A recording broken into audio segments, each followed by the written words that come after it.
Саламатсыздарма? Бүгін біз Nilfan атты платформамен танысатын боламыз. Бұл платформада географиялық қызықты болжамдар салынған болатын. Солардың ішіндегі қызықтылары осы астероидтар туралы. Бірінші The Deep Sea, мұхиттың тереңдігі туралы, сонымен қатар The Size of Space, космостың көлемі. Осы үшеуіне тоқталатын боламыз.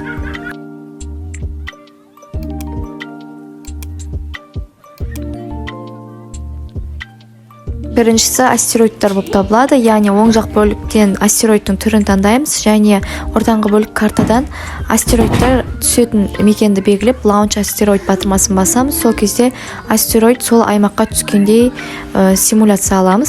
Сонымен қатар астыға түсірсек, қанша аймақты алатыны, қанша аймақта адам зардап шегетіндігі барлығы үлгі ретінде салынып қойған.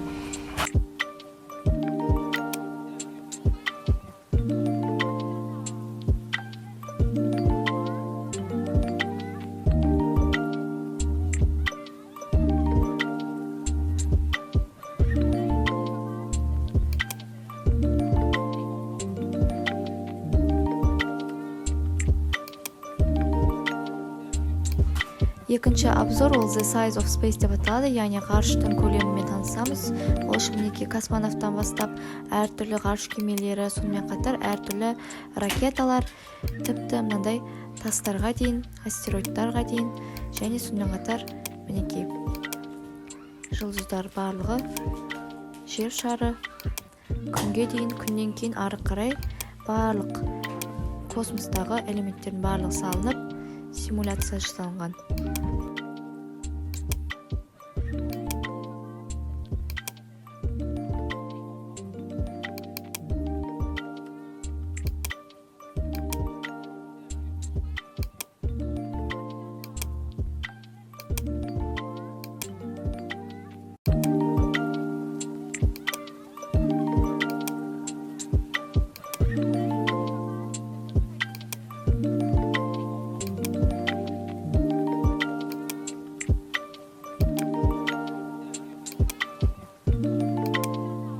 Ал келесі обзор ол The Deep Sea деп аталады, яғни біз мұхитқа көз жүгіртетін боламыз, яғни мінекей 18 метр жерінде кім тұратындығы 104, 124, 190, 200 деп түсіре берсек, әр метр төменге түскен сайын кім тұратындығын мекендейтін көре аламыз.